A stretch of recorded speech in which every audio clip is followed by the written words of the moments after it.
युद्ध नहीं जिनके जीवन में वो भी बड़े अभागे होंगे, और या तो प्रण को तोड़ा होगा या फिर रण से भागे होंगे। साथियों नमस्कार, आप सभी का स्वागत है। और आपको बता दें कि एक ऐतिहासिक यात्रा की शुरुआत होने वाली है और चंद दिन ही बचे हैं। यात्रा बागेश्वर धाम से ओरछा तक जा रही है और लाखों लोगों के शामिल होने की संभावना है। और हमारे साथ जो शख्सियत मौजूद हैं वो किसी भी परिचय के भारत में मोहताज नहीं है। बागेश्वर धाम प्रमुख धीरेन्द्र शास्त्री जी जो कि इस यात्रा को निकाल रहे हैं। और आपको बता दें, चाहे बॉलीवुड हो, चाहे देश विदेश की हस्तियां हो, वो इस यात्रा में शामिल होने जा रही हैं और प्रशासन और सभी लोग तैयारी कर रहे हैं। महाराज जी, कुछ दिन ही बचे हैं, कैसी तैयारी है, क्या अनुमान है, कितने लोग आ सकते हैं, आपकी क्या तैयारियां हैं? 3 दिन बचे हैं। अनुमान ये है कि भव्य और दिव्य होगी। जात पात से हिंदू ऊपर उठ करके आएंगे और निश्चित रूप से भारत में एक नई क्रांति खड़ी होगी। लाखों लोग सम्मिलित होंगे। जो आएंगे सो ठीक है, नहीं तो हम चलेंगे। कारवां जुड़ता जाएगा, इतिहास रचता जाएगा और देश एक नए मिशन की ओर चला जाएगा। लेकिन कुछ लोग ये भी कह रहे हैं कि कहीं ना कहीं महाराज जी पैदल चलेंगे, क्योंकि लोगों को जानकारी पहुंच गई है कि आपने चप्पल ना पहनने का प्रण लिया है। तो कहीं ना कहीं चिंतित है कि स्वास्थ्य के विषय में, क्योंकि बहुत लंबी यात्रा है।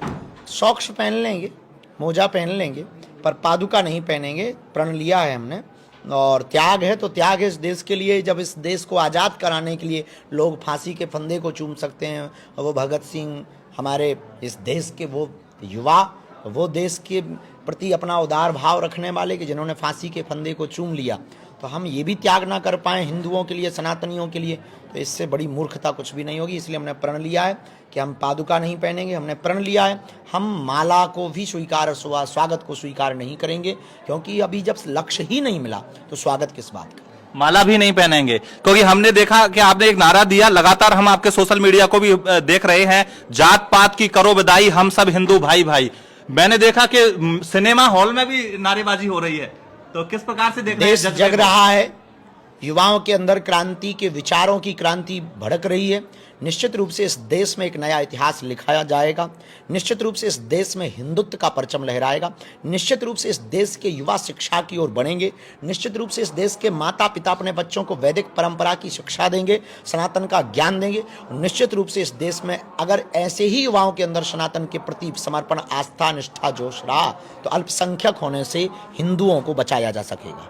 आपने कुछ प्रण भी आप दिए हैं जो कि आप चाहेंगे कि लोग लें और यात्रा के बाद उन प्रण पर रहें। और 7 प्रण हैं। हमने लोगों को कहा है कि जात पात में नहीं पढ़ना, अंधविश्वास रूढ़िवादिता में नहीं पढ़ना, अपने बच्चों को वैदिक परंपरा की शिक्षा देना, हर हाल में बच्चों को विद्या अध्ययन इसलिए कराना ताकि गीता रामायण पढ़ें तो वो विधर्मियों की तार्किक बातों में न आ पावें।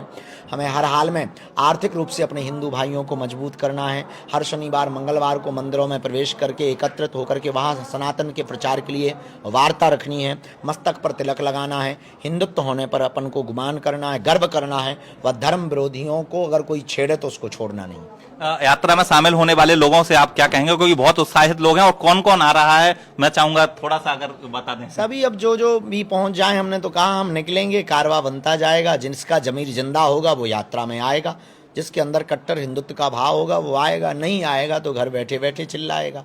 दूसरी बात, जो आएंगे वो बताएंगे, पता लगेगा, शोर मचेगा। तीसरी बात, इस यात्रा में 21 तारीख से 29 तारीख में 8 रात्रियों में विश्राम है। 9 दिवस की यात्रा है, 160 किलोमीटर की पदयात्रा है। महाराज जी, कुछ लोगों का ये भी कहना है कि कुछ एक घटना भी हुई थी धाम में, धाम के आसपास, और कई ऐसे असामाजिक तत्व भी होंगे जो कहीं ना कहीं यात्रा को डैमेज करने का प्रयास करेंगे। और कहीं ना कहीं आप भी रेस्टोरेंट और होटल संचालकों को आग्रह करते हुए नजर आ रहे थे, कल मैंने वीडियो देखी थी, तो वो उस पर क्या कहेंगे आप? देखो, यात्रा को कौन डैमेज करेगा, वो तो पहले से ही अपने आप में सफल है। सनातन का काम है। धर्म विरोधी ताकतें लगी रहेंगी तो उससे कोई फर्क नहीं पड़ता है, स्वभाव रूप से ये लगे रहते हैं।